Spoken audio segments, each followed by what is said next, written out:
What is up, everyone? Welcome back to another LJT MTG video. This time we're doing something a little different. We're mostly going to be watching Jer's POV of a matchup of Blue Red versus Bug mid range. They're both sort of mid rangey decks. I think the Blue Red is a little bit more of a control deck, but it's running 4 moons, so it can close the game out pretty quickly depending on like its draw. But we're mostly going to watch Jer's POV here. We might have some quick glimpses into my POV. We also had a pretty long discussion after this match. I think we both found it relatively interesting.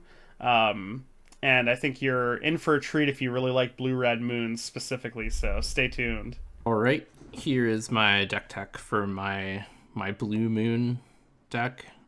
There's been a bunch of talk about it on the Discord server recently and how viable it is in the format in the year 2025. And so, rather than sit there and theory craft, I wanted to see for myself what I thought of it, and this is the build I came up with. Um, there's a bunch of new cards in it, but still pretty true to the old style of Blue Moon. You get an additional moon now, which is really nice. Harbinger of Seas is really big for this deck, and now you get four really backbreaking non-basic land hate cards back to basics.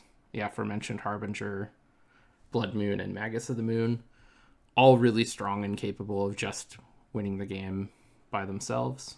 On top of that, we have like a really strong blue fair game plan, lots of counter magic, lots of card selection and card advantage, some of the good blue threats. I'm playing two of the split cards.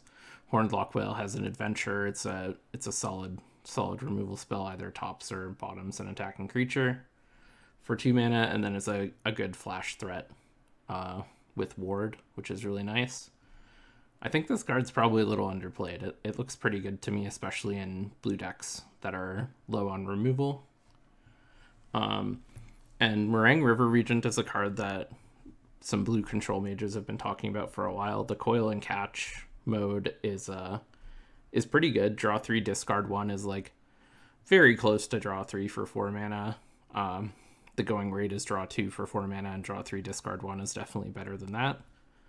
And then if you get to cast the creature mode, it's really good. A 6/7 flyer is huge, blocks basically everything, and the ETB is really strong, bouncing 2 non-land permanents, very good.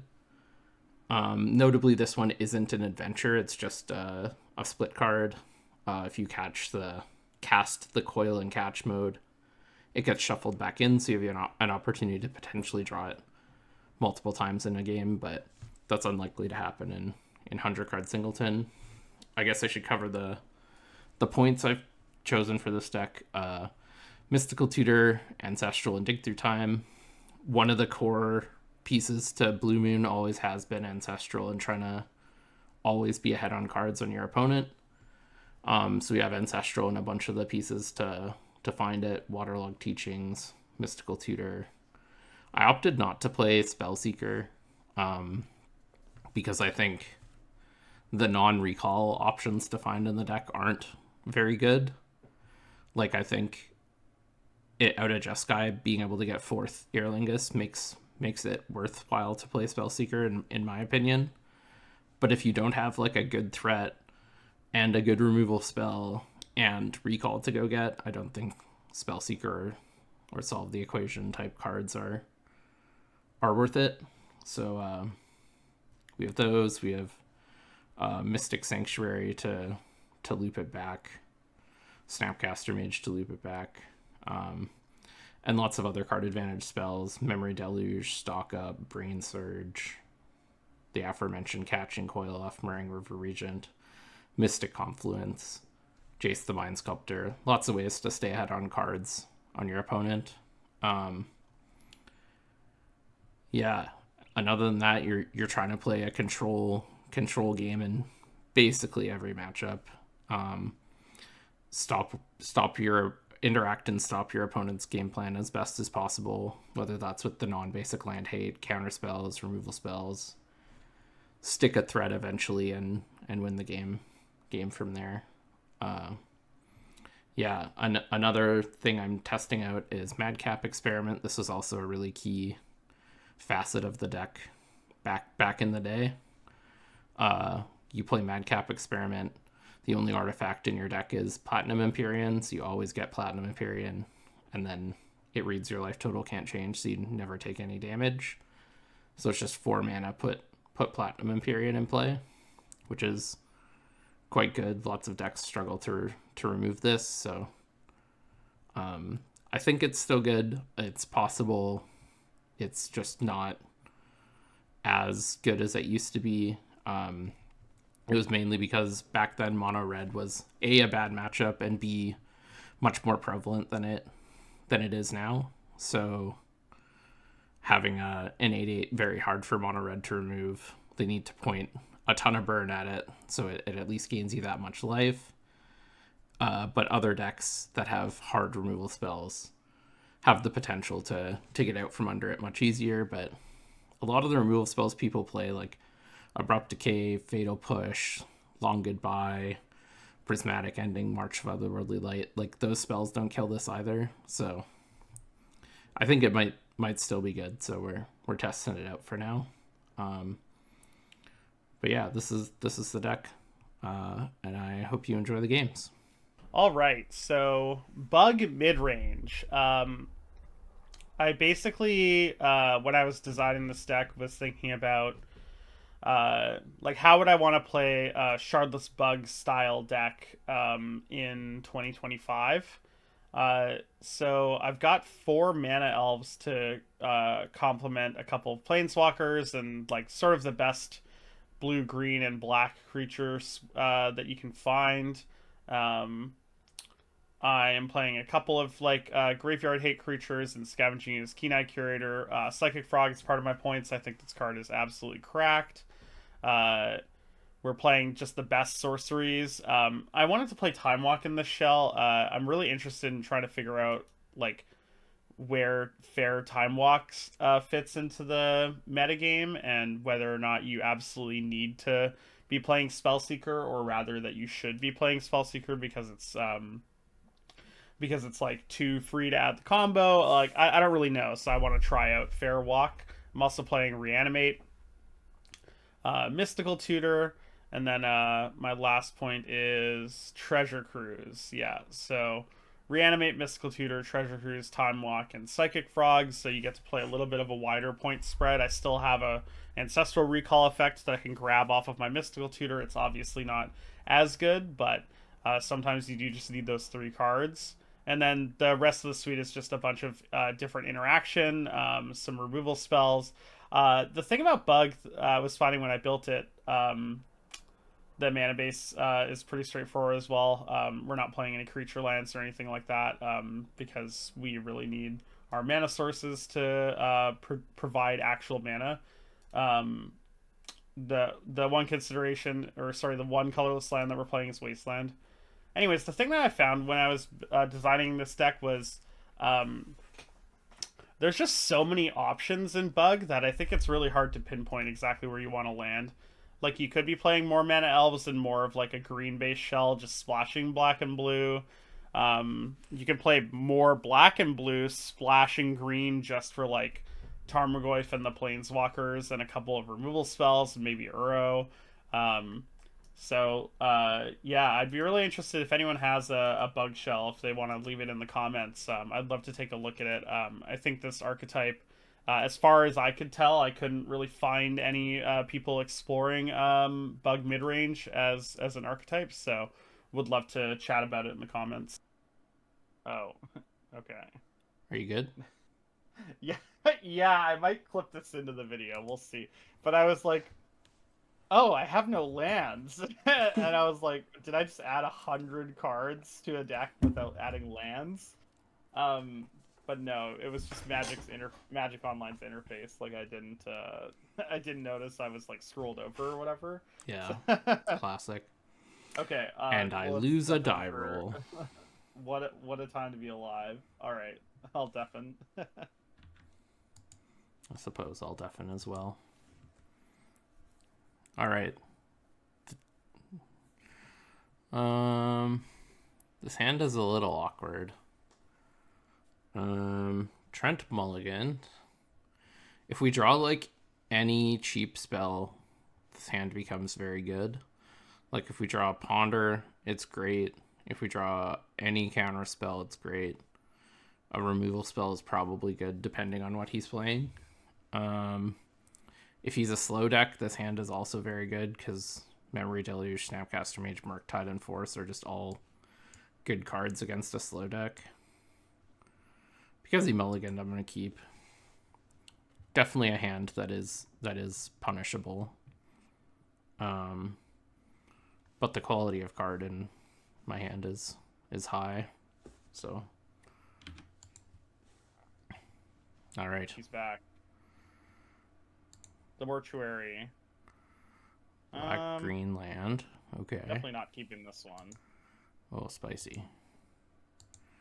Playing some sort of graveyardy shenanigans. Yeah. Volcanic Island. Oh gosh. Yeah, dude. Yeah, I think I'm just gonna play this Beseiju and slam this Curator.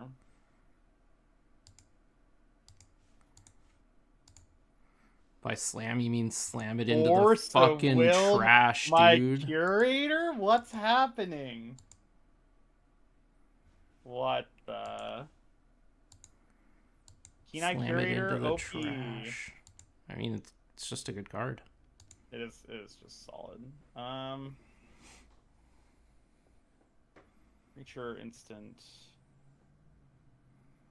I think I'm pretty happy just laying down an Inquisition here. See what's going on. It's fine. Snapcaster mate. Oh, I know what you're playing now. You definitely should. It's not good for me, I'll say that. Although I'm playing a decent number of basics, but in this particular game, it's quite poor. Yeah, it would have been a good turn to draw the old Blood Moon, but yeah, I was waiting never for lucky. it. Any four of them. Yeah, getting to play 4 moons is pretty tight. Like, Yep. it's pretty exciting. Well, I'm not getting better against this moon, so I guess we'll just keep going. We're gonna keep that one on top, and then I'm just gonna slam the old 1 mana 3/4. Another goof. It's a good one. Tough but fair. There are worse ones. There definitely are. Island.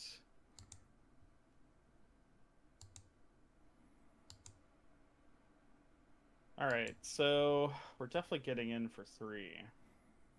Not 6. Discard Burning Inquiry, discard my whole hand, attack you for 6. Well, no, you could have fired up the old tar pit, dude. 6 is on board. I forgot about the tar pit. You're not playing these tap lands for nothing. Just passing after keeping a card on top, knowing I have Memory Deluge in my hand. You think it's resolving? So you're just playing like bug? That's sort of what I'm doing. Yeah. Just like bug cards. Mystical Tutor. Ruination? Oh, Recall.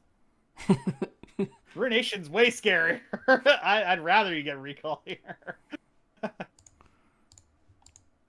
Target me? Sure. Yahtzee. Get him! He's never casting a spell in this town again. I really needed to have you miss on your Deluge, which is why I mana leak it. I could save Leak for Moon, but like I don't know if I can really afford to do that. You know what I mean? Well, like I don't know if you're beating Deluge. That's kind of what I'm thinking. You know, like I don't think. I mean, that was the thought either. between my play.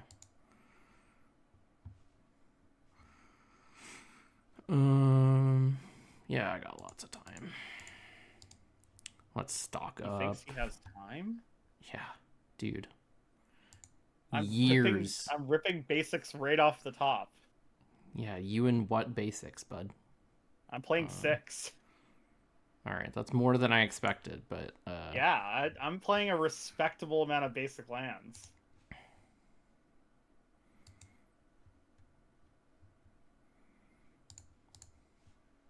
WinCon online. It's okay. We're drawing the basic swamp right here, right now. I would rather you didn't, but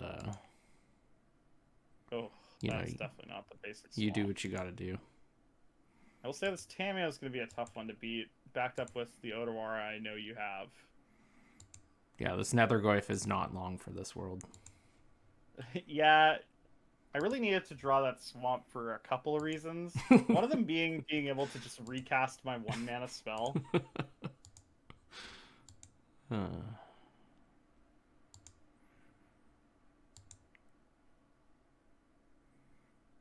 I think I'm not long for this world.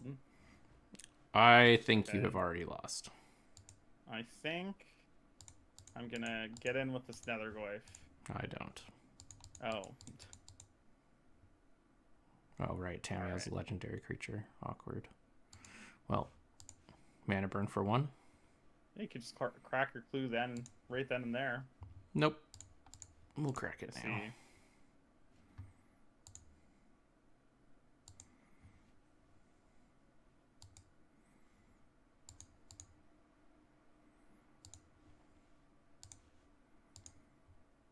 I don't even know if I'm winning this game if you don't hit Blood Moon.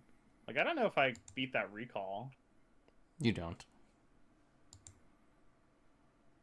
Like, I might. Like, I have Well, no, in my hand. you have you have a lot of cards in your hand that are blank because of this Alright, Blood I Moon. think I can concede this one. Yeah, I think the Blood Moon was critical in winning the game. I don't know if the people are interested in watching a man suffer for that long. You know what I mean?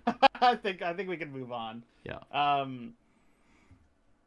Yeah, it's so like it's interesting when it comes to 3-color decks and Moon. Like, even if you're playing a bunch of basics, like you sometimes just have hands where you can't find them. Like, but you have to keep the hand because the hand is like totally reasonable, playable, even good, right? Well, in there, like, you're in the dark. You don't even know you're playing against of Moon's course, but deck. So like, I mean, I would keep that hand even if I was even if I knew you're on Moons, though, right? Like, sure. Yeah, like, you so can't mulligan for basics. Like, that's not a winning strategy because my deck also just has a great, like, fair game plan. You don't even know if you're going to get mooned. Yeah, exactly. That's why I kind of think blue-red is pretty interesting, especially with the density of moons plus plus your cantrips. Like, it from my perspective, it's like if you want a moon, it feels like you can just find it, which isn't like the case, but I sometimes have to treat it like it is. Well, and cards like stock up really help too. Like, oh, totally. All right, I'm gonna. Well then, if only this were Brainstorm, then this hand is just good. But alas, it is unkeepable. 2 blank pieces of cardboard, and this is not a mull to 5 we're keeping. But I still think it's good. So many decks just have such a hard time dealing with this card. Like, so much of the removal is conditional, even the unconditional removal in, like, Abrupt Decay, Fatal Push, so on and so forth doesn't kill this. Like, March of Otherworldly Light, Prismatic Ending, just, like, never killing this in a million years. And often with this deck, if you get to untap with it, you just have enough counter magic to stop anyone killing it anyways. This hand is amazing. You may think, Jer, this hand doesn't have any lands. And you'd be wrong. It has, like, at least 3. We're on the draw. We have 1. We have 2. We have, like, this plus draw steps is 3 for sure. We get rid of this clunky 5-drop. But Boom. there are just a couple things keeping me from keeping that first hand. All right, let's There was one thing keeping me from keeping my first hand. let's thought seize you. I get to see what's Thoughtseize I the don't get to see trash. oh my god. That's a 4-point life swing. Got him. Wow. I'm actually I don't even know what to do with myself. That mental misstep. When it's good, you know? Okay, I think we have to get the tropical island. This Janiel Goif. Zagoof. The Goifler.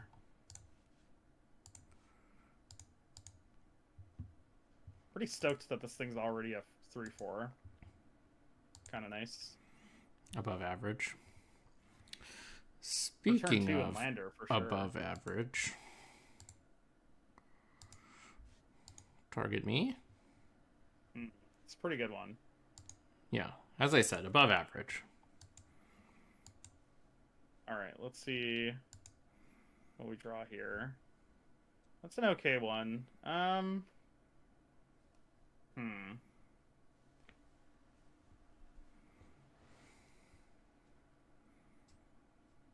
This is a weird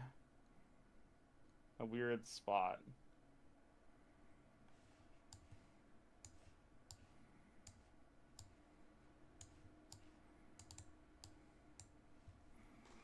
Well, I think I'm just gonna attack. We're just gonna get in there with our 3-4. Makes a lot of sense. Just 5 more, and you got me. I think I'm supposed to pass. Interesting. I'll do this. Yeah, I really wanted to hit my 3rd land drop there, but such is life.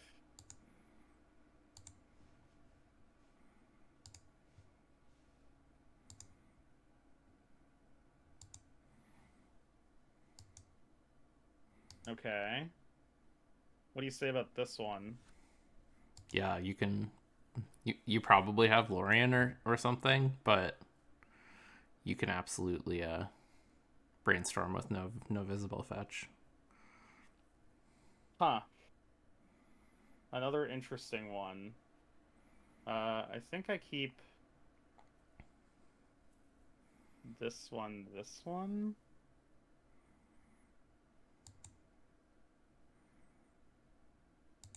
Oh, just the full YOLO at UT brainstorm. You know, if I'm doing it, it's bad. It's like, yes.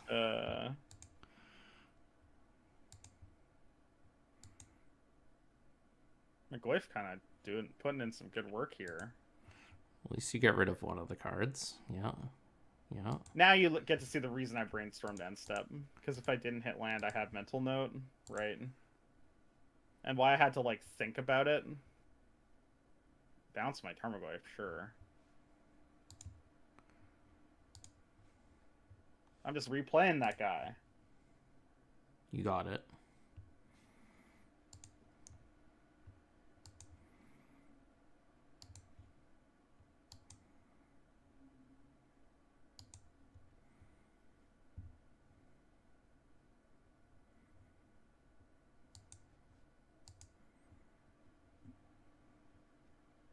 Bloodstained Mire kind of the worst fetch to draw there, because I don't really care about having a second black if you moon me. Mm-hmm. Yeah, you really wanted a blue or a green one. Yeah. The only card I have in my deck that's 2 black is Spell to Profane.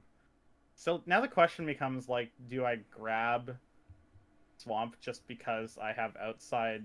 I guess I could cast 2 black spells if I were to draw them if you were to moon me. Do you have any double green spells in your deck? I just have, like, Eternal Witness, Endurance, and Keen-Eyed Curator, but I don't know if I necessarily need to worry about... I think I'm going to grab the second Swamp. It feels kind of weird, but... At least you have one good Swamp in your deck. Spell I'm of snare. course I'm of course referencing the Rebecca Gay swamp you just played. Yeah, I guess I got auto given one good swamp and one kind of like whatever swamp.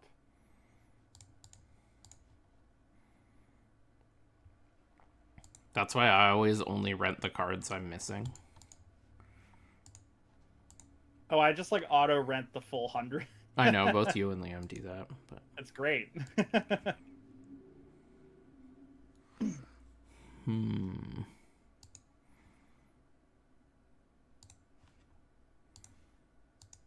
Brazen Borrower. Get him.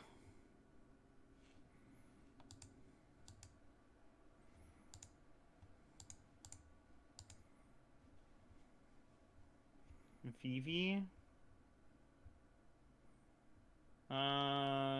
Yeah. I think I don't want to give you the option. Yep. Was a sacrifice in that one anyways. Yeah, I don't think it's awkward because like I kind of want you to sacrifice the Vivi, but if I give you the option and you sacrifice the Vivi, I think that's pretty bad for me, right? Yeah, you're That'd not be my supposed. guess. You played correctly, but I can tell you for free that was the one that was getting out of here. Yeah, that was the one that was getting buried. I think I'm just gonna cast this Leovold here.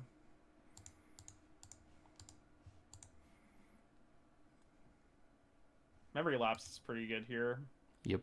Because I don't know if I necessarily really want to redraw this Leovold. Like, I think I'm bottoming it. Because I don't... doesn't seem like it does enough in this circumstance. I think I want to find a removal spell for Vivi. It's not especially good versus Vivi. That's for sure.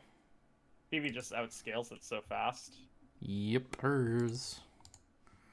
Man, this deck is gas. I mean, when you draw Recall, any deck is gas.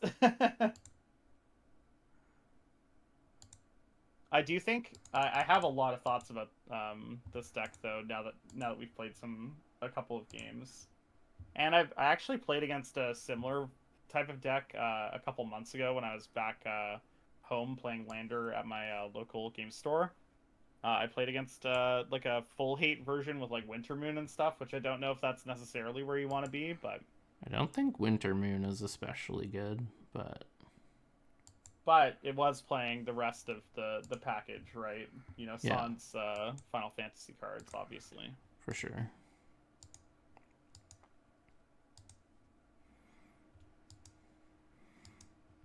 Yeah, like you don't know it, but you're like 0.0001% to win from here.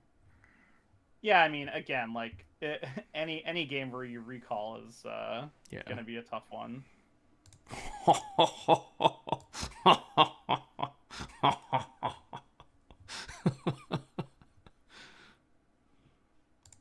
I mean, I just have to go for it here. Oh, for sure, but yeah. Yeah. I wonder if you have me covered if I pay the other, or if I play the other card in my hand. Guess we'll see afterwards. I do think Vivi is a really big pickup for this deck, because, like... I think people are underrating Vivi still. Like, I think this card is just, like, absolutely cracked. I think the biggest problem with Blue-Red is, like, your threats are kind of weak, like, in a lot of matchups. And this threat is not weak. Like, it's good in every matchup, it feels like. Like, it's not especially afterwards. Yeah, it's not especially good against aggro because the chances that you like have time to play it and hold stuff up is like not especially high, but yeah, I mean, you just got me. I had Oko in my hand, so if I play Oko, can you? I have invert polarity and counterspell, but I guess I couldn't have cast them. No, and you beat couldn't have cast Week. both of them. Yeah. So, but you would have had to have elked. Oko's way weaker because like, you would have had to have elked my Vivi because I have Unholy Heat, but I guess I don't have Delirium. I don't know. It's close. And yeah, if you elk my Vivi right away, your Oko just dies. I have some thoughts about this matchup, or just like Blue-Red in general. Yep. It's funny, like your opponent knowing that you're on 4 moons it feels like Splinter Twin. like how Splinter Twin and Modern used to feel, where like For you sure. you have to respect their combo. And so as this deck, I felt like I had to respect your moons at basically all times, and that makes me Hmm. play like a little awkwardly. Like either I develop and I just like let you moon me if you have it, or I don't develop and I hold up counter spells for moons. But then if you have a draw where you actually have like other things to do with your mana, then it becomes like a situation where like you do the other thing with your mana and like do I mana leak your bouncing my Tarmogoyf, right? Like I don't actually know. And so Yeah.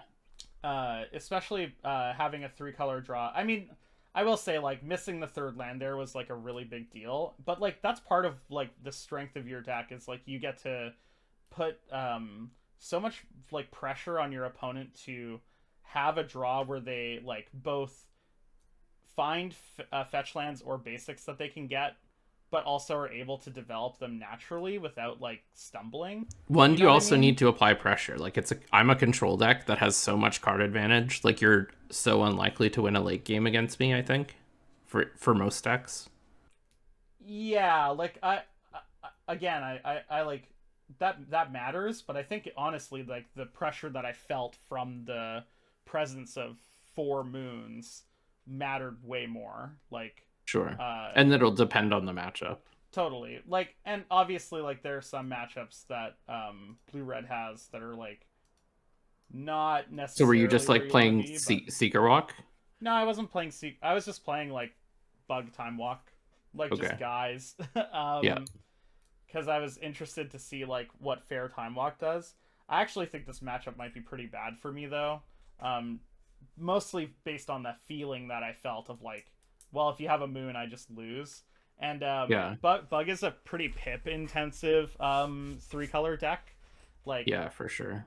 uh, I cut a lot of it, but you're pretty much like full tilt 3 colors.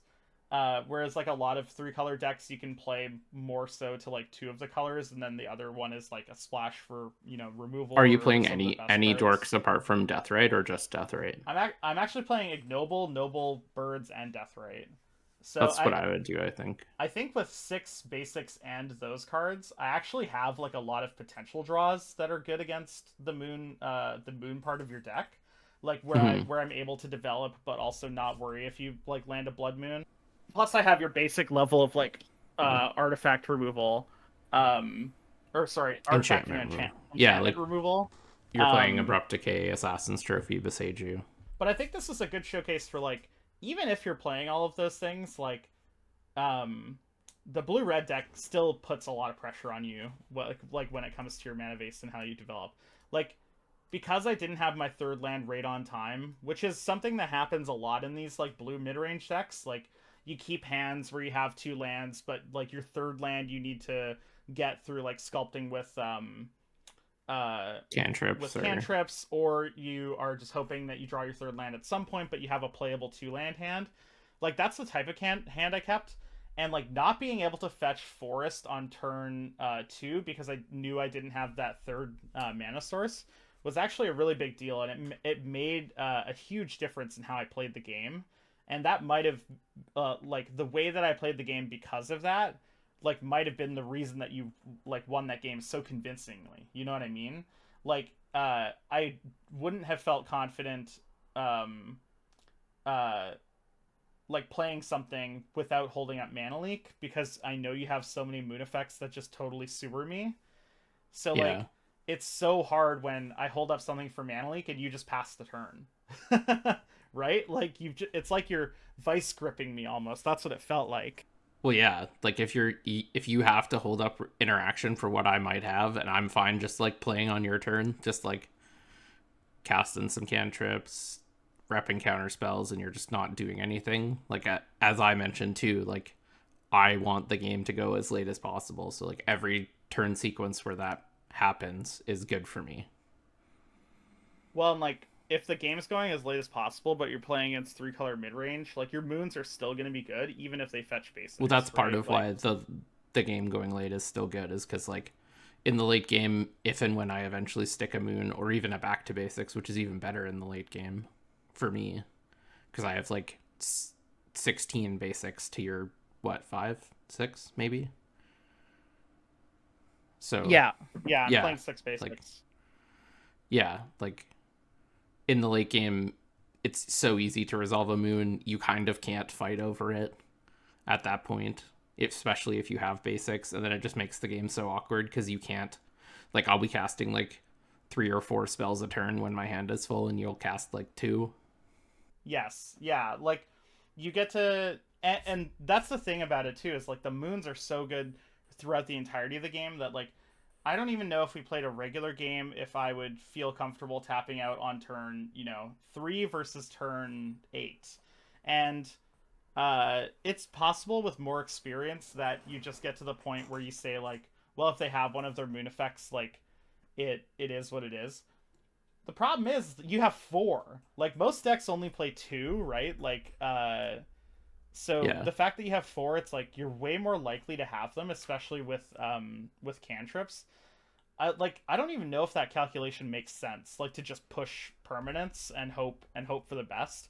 Like you have that Splinter Twin play pattern of like, okay, if I play turn 3 Leovold, let's say in that game if I actually draw the third land, even if I fetch a forest and that third land is like a dual land that produces blue and I play a Leovold, if you counter that and then just play a Blood Moon, like I'm locked out of one of my colors already, right? mm-hmm. Like that's such a big deal. So I was really impressed with like your deck's ability to make me feel like I was under pressure even when I have no idea if I am. You know what I mean? And I definitely drew well, which is Yeah, I mean also you did draw worth a recall, worth which I think is a noting. big deal But there too, because like knowing that you recalled meant that like I felt like like once you recall, it's like okay, you've seen so much more of your deck that like it really feels hard to pinpoint like where I can attack from, like what angle I'm supposed to be having fights on. Um, yeah, but even then, like I think if you keep a 7 and you just play like land go, as long as you can deal with my first couple of threats, like I probably have a pretty hard time like ever tapping out.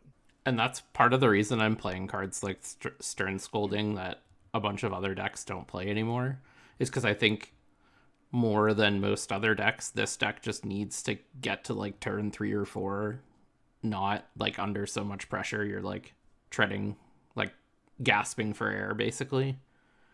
If you're like relatively comfortable by turn 4, I think against almost any deck in the format, you're like pretty happy. What do you think blue red's like worst matchups are? I'm curious cuz like I I would think think it would be this something deck like is Boros, maybe. like Maybe more also, aggressive decks that also play moon so they don't care about it as maybe much kind of thing. I can't imagine my version is good against Hoof either. Um, Mm.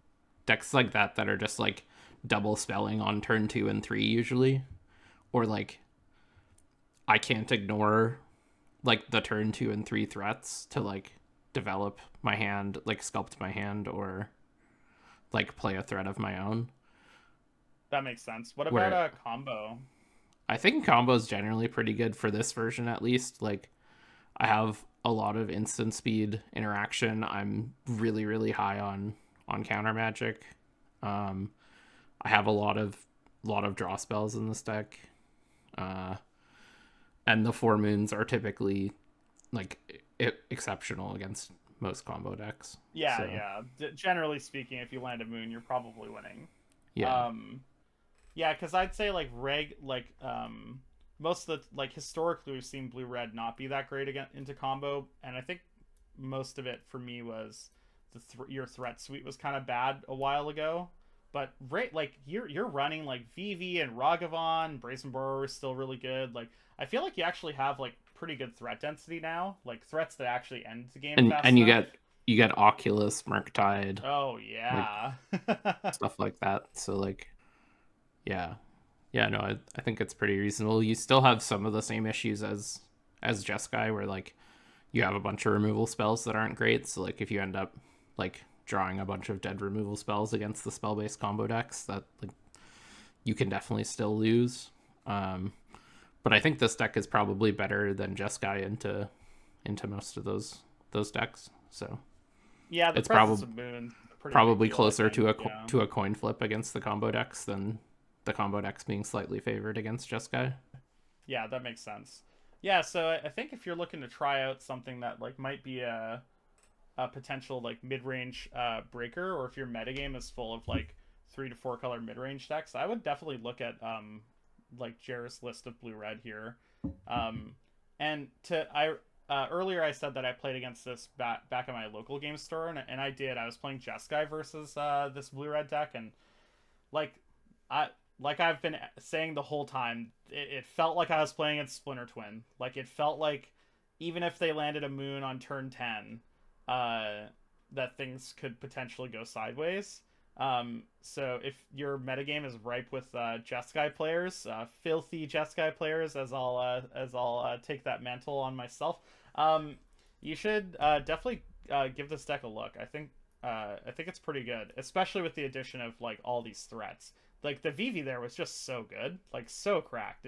It won the game so fast, which is I think another thing like that blue red historically has been like not amazing at, is like closing out the game once you've ascertained that control, right? One But thing Vivi does as well with the mana activated ability is it starts letting you snowball. Like one pattern that often happens with any blue deck, not just this deck, is you stick a threat and then you just hold up all of your mana because you don't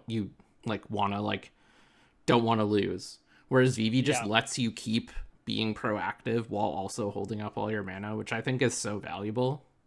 Like I've seen a bunch of people lose games because they didn't put a second threat into play. Their opponent draws like Abrupt Decay or something, and they're staring down at like 4 counter spells, and they just have no pressure anymore. They tap out to get their second threat in play, or tap low, that gets killed too. Now they have no threats, and the game goes on 20 more turns. Whereas like Vivi lets you get the second threat into play with the free mana, lets you keep applying pressure, makes it so much harder for your opponent to deal with your advantage. yeah. One thing I hadn't considered as well with Vivi is what you just said. Like, uh, if you play an early VV and then you continue to play a regular game of Magic, eventually like you can just play whatever threatening permanent you draw, right? Whether it be a moon effect or some other relevant creature. It turns out that extra mana is really really good. I also like the idea that VV can burn people out without going into combat. Like Yeah, um, there I found with at least with Jeskai, and I'm sure this is probably true with Blue Red as well. Sometimes you'll land a threat and you'll like, you know, you hit them with the threat. They cast a removal spell, you counter it. They cast a second removal spell, you counter it. Then they cast like a third removal spell, and they finally get rid of your threat. And you're like, but they're so low, like they're close to dead, right? Like maybe they're at 5 or 6, and Vivi lets you go like Vivi into chain lightning or lightning bolt, some piece of red burn damage, and like you're closing the gap way quicker without actually having to enter combat, which I think is like pretty valuable. And like it won't happen all of the time, but I mean accumulated damage adds up, right? Like I think Vivi does 1 damage per non-creature spell you cast. Like if you cast four yep, non-creature spells, like and you've used some of Vivi's mana, like you've done four that's damage. insane value. You've gotten mana out of it. Like even if they kill your Vivi, like you've gotten so much value out of that 1 3 mana play. Like it's probably blocked at some point. Like it's an 0-4, like Oh, oh three, or 0-3. Yeah, like but it's it probably grows blocked at really some really point. Like quickly, and that's the yeah, like thing. Like if you play Vivi on turn 3 and get to untap, even if you're not attacking right away, as you said, you're getting in chip damage, threatening to grow Vivi. Even if your opponent has a 3/3, like it's risky to attack into a Vivi after you've untapped, and like it's blocking, and while it's sitting there controlling the board because it's often at least threatening to be the biggest thing in play. Uh, you're getting in chip damage and building up the mana advantage. So I've been really impressed with this card so far, even outside of like prowess type decks. yeah, I think it might be a card worth considering for other blue red X type decks. Like I think I might be trying Jeskai based on its performance here, and just like you're right. If I play Vivi and they play like a regular creature and then I untap with it and I pass, like Are they attacking with their 3/3 into my Vivi? Like, or are they attacking like, or do I just get to block for free because I, have an opt in my hand that just like is already part of my game plan? You know what I mean? I think that's what's impressed me the most about Vivi is like he suits your regular game plan so much. Like he helps it in a ton of different axes and like on a tough in a ton of different ways. While also being a game-winning threat by himself. So I think the card is definitely worth exploring, and more than just like the blue-red shells for sure. Yeah, the ceiling on it is so unbelievably high. So yeah. Okay, well, thanks to the games, Jer. They weren't particularly close, but such is life. Maybe I'll come back with Bug at some point and have my revenge. Yeah, I will wait with bated breath. He'll wait with bated moon and basics. Uh, Indeed. okay, well, thanks for watching the video. If you liked the video and the content that you're seeing, please leave us a like down below or subscribe to the channel if you want to see more stuff like this. And I guess for today's question that I'd asked for the comments, how have you liked the Final Fantasy cards so far?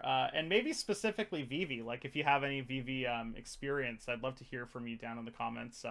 We really do love interacting with the community down below. So if you have anything else you want to say, feel free. But other than that, we'll see you next time.